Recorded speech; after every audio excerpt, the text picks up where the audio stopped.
Beijing thought it could force Australia to give in on key issues by weaponizing trade, but it turned out to be a running joke.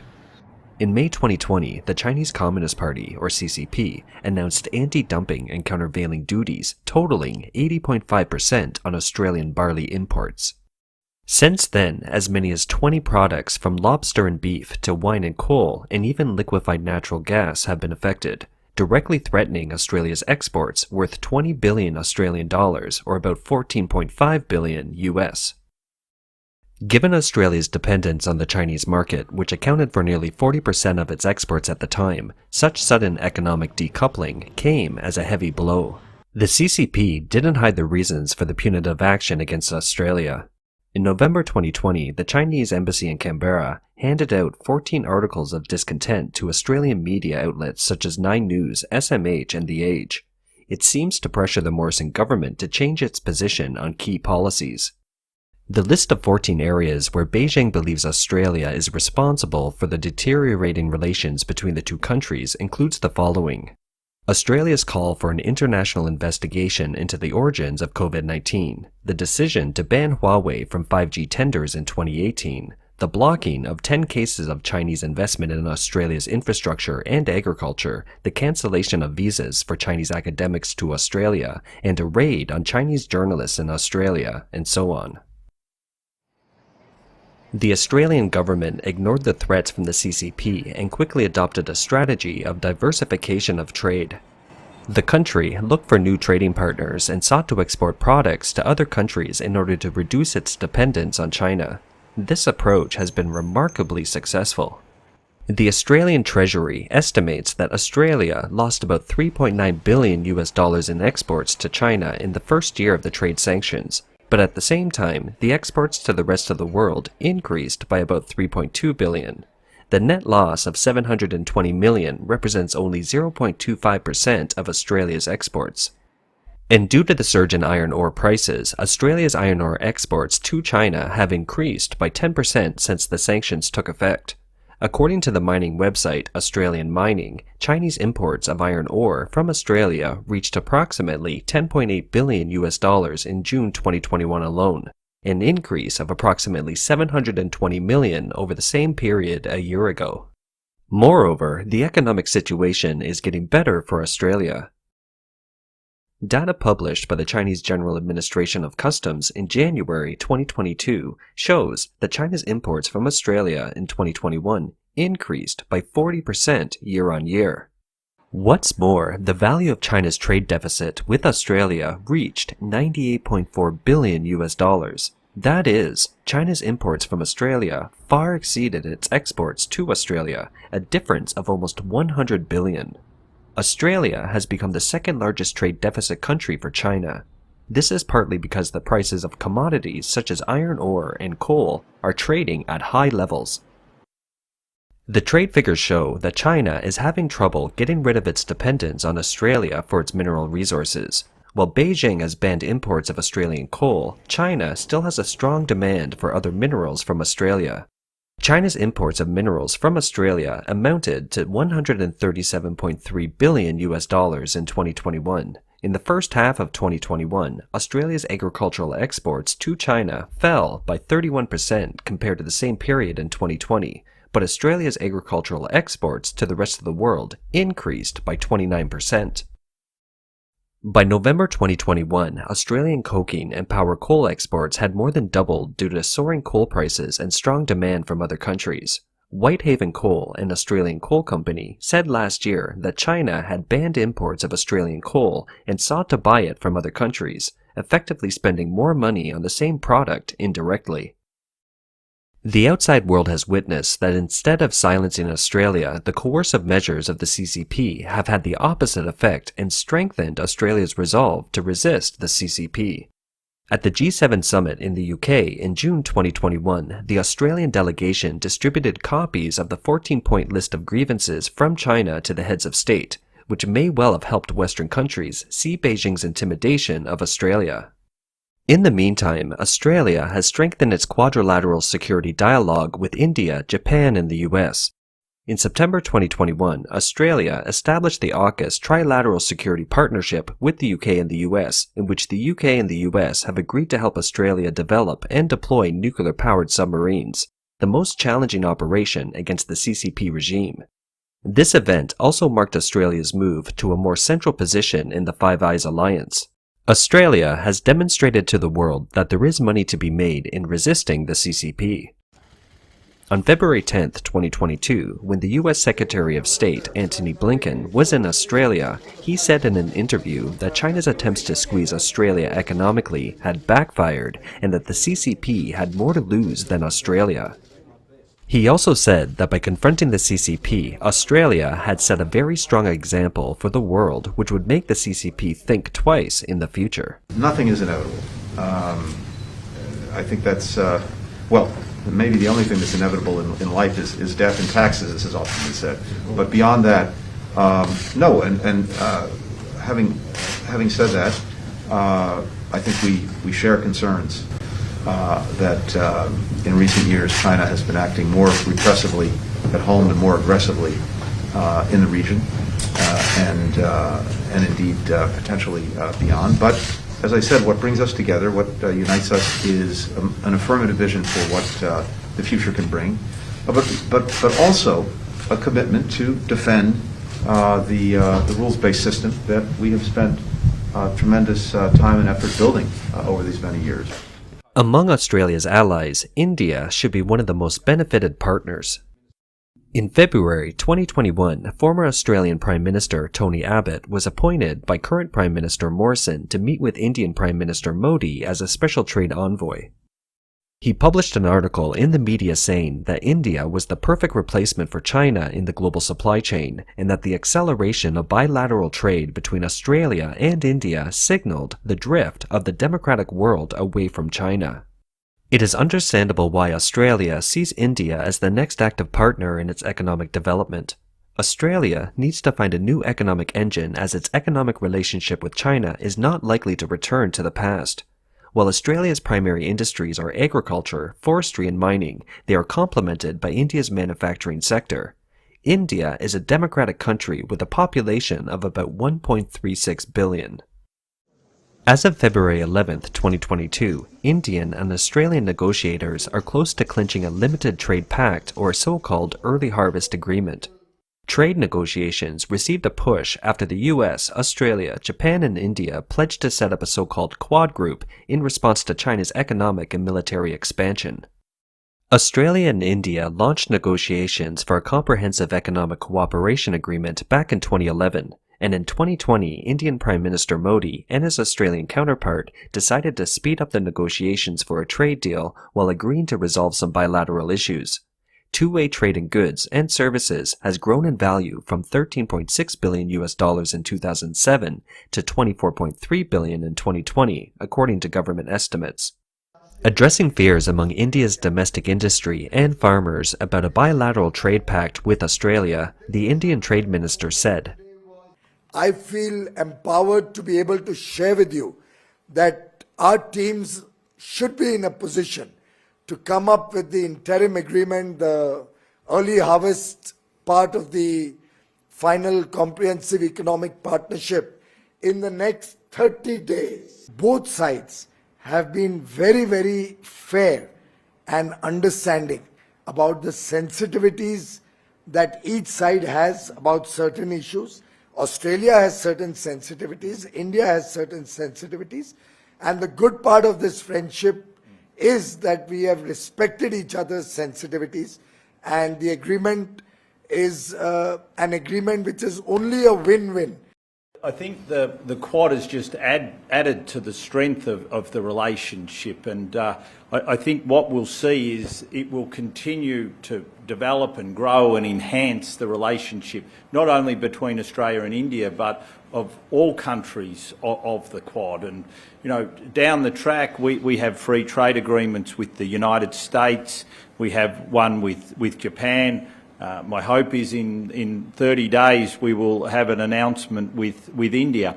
and then we can start to build the economic cooperation and framework also within the countries of the Quad. So it's a special and unique relationship. And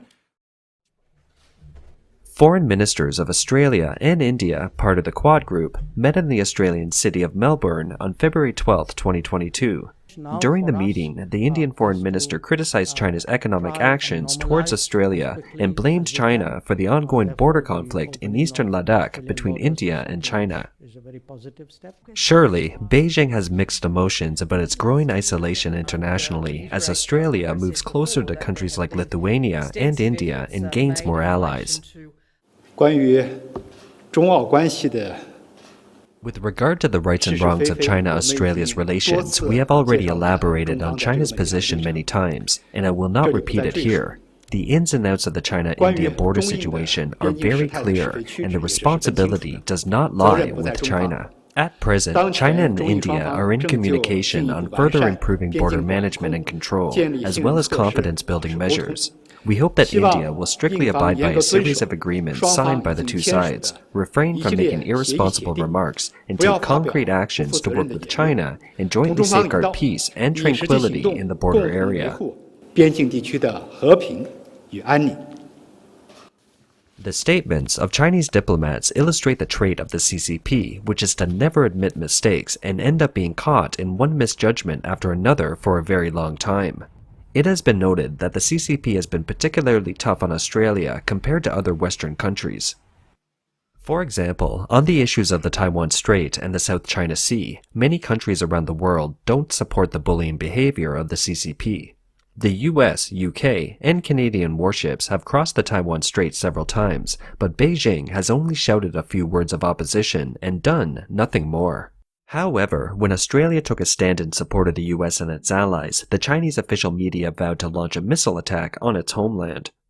In May 2021, Prime Minister Morrison said that the Australian government's policy toward Taiwan would remain unchanged and that Australia would honor its commitment to support the US and its allies if the CCP invaded Taiwan by force. In response, Hu Xijin, editor-in-chief of Global Times, the CCP's official media, said he advocated that the communist authorities should develop a plan for retaliatory punishment against Australia in the event of Australian military interference in the Taiwan Strait, including long-range strikes against Australian military facilities and key assets. Why does he propose this? Firstly, there are economic considerations. Australia is heavily dependent on exports of minerals, energy, and agricultural products, with more than a third of every dollar of Australian goods exported going to China. From a trade perspective, this makes Australia the most dependent developed economy in the world on the Chinese market. Another factor that deserves attention is how heavily the CCP has infiltrated Australia. This infiltration is not only at the political, economic, diplomatic, and cultural levels, but it has even penetrated into everyday life in the community. The latest census for 2016 shows that Australia has a population of 24.4 million. For the first time, the number of immigrants from Asia surpassed that of European and American immigrants, with ethnic Chinese topping the list of newcomers and the population exceeding 1.21 million. Mandarin has become the second most spoken language in Australia. In the discussion among Chinese people, there is a saying, the four major immigrant countries for Chinese, the US is too difficult to immigrate, Canada is too cold, and New Zealand is too small. It is normal for one remaining country, Australia, to be popular. The influx of Chinese into Australia has also opened up opportunities for the CCP. A Chinese elder living in Canberra told overseas Chinese media that on a Sunday morning in June 2016, officials from Beijing told Chinese elders at the Canberra Multicultural Centre through the Australia-China Association, Australia is in the corner of the world no one comes. Only we Chinese come. If we don't have a voice, who has a voice? On the one hand, the Chinese immigrant population has become the target that the CCP tries to rope in. On the other hand, the once extremely wealthy CCP has infiltrated Australia with money and lies on all fronts. To this day, Beijing does not seem to want to come out of its delusion and has not stopped provoking Australia in the political, diplomatic, and military territories. On February 17, 2022, the Australian Defence Department said a P-8A Poseidon maritime patrol aircraft was illuminated while flying over Australia's northern approaches by a laser from a People's Liberation Army naval vessel, potentially endangering lives. The Chinese vessel was sailing east with another PLA-N ship through the Arafura Sea at the time of the incident. The sea lies between the north coast of Australia and the south coast of New Guinea. Both ships have since transited through the Torres Strait and were in the Coral Sea. Australian Prime Minister Scott Morrison accused Beijing of an act of intimidation. It was a dangerous act. These sorts of things can disable such aircraft and put those on that aircraft at great risk. So I thought it was a reckless and irresponsible act, and it should not occur. Now, we're raising those issues directly through the diplomatic and defence channels, but what I can tell you is the way Australia stands up to coercion and bullying and intimidation and threats is what my government has been doing. According to a report by the Australian Broadcasting Corporation, ABC, in 2019, Australian pilots conducting military exercises over the South China Sea were subjected to a series of laser attacks fired by a CCP maritime militia. It caused the pilots to force a landing on a warship and be subjected to a medical examination. This is not the first time a CCP warship has lasered a foreign aircraft. On February 17, 2020, a CCP Navy destroyer lasered a U.S. Navy Pacific P-8A Poseidon maritime patrol aircraft while it was flying over international waters. Sensors on the U.S. patrol aircraft could detect that the CCP destroyer was using a laser that was invisible to the naked eye. Weapons-grade lasers have the potential to cause serious injury to service members and can damage all types of ship and aircraft systems. In May 2018, Pentagon officials disclosed that CCP military personnel in Djibouti, Africa, used high-powered laser beams aimed at U.S. pilots, resulting in minor injuries to 2 U.S. pilots. And it's not just important for Australia, but I think all around the region, this explanation should be provided as to why a military vessel, a naval vessel, in Australia's exclusive economic zone would undertake such an act, such a dangerous act, in relation to Australian surveillance aircraft, legitimately doing what it's doing their job, being where they have every right to be, and that act of intimidation is not just a message that I suppose they're trying to send to Australia, a message that we will respond to, but it is a sign of the sort of threats and intimidation that can occur to any country in our region, and that's why we need to band together. In 2018, Australia introduced 2 important anti-foreign infiltration bills, the National Security Legislation Amendment or Espionage and Foreign Interference Act and the Foreign Influence Transparency Scheme Act. In December 2020, the Morrison government announced the new Foreign Relations Act, which cancels agreements between Australian states, territories and local authorities, and foreign governments that are incompatible with Australia's national interests. On November 17, 2021, the Australian government announced the guidelines to counter foreign interference in the Australian university sector. This series of laws is a timely measure taken by the Australian government to stop the CCP's massive penetration. Beijing has maintained a stealthy grip on all aspects of Australia through years of cultivation. In or before May 2022, Australian voters will participate in the 2022 federal election.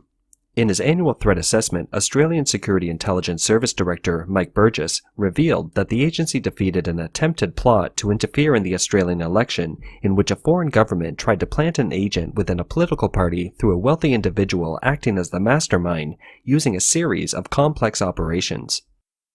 Burgess said the wealthy businessman hired another person to carry out the foreign interference and used an overseas bank account to fund the operation for hundreds of thousands of Australian dollars. Labour Senator Kimberly Kitching said on February 14th, under the protection of parliamentary privilege, that she had reliable information that the man behind the operation was wealthy businessman Chow Chuk-Wing and asked Burgess for confirmation of it.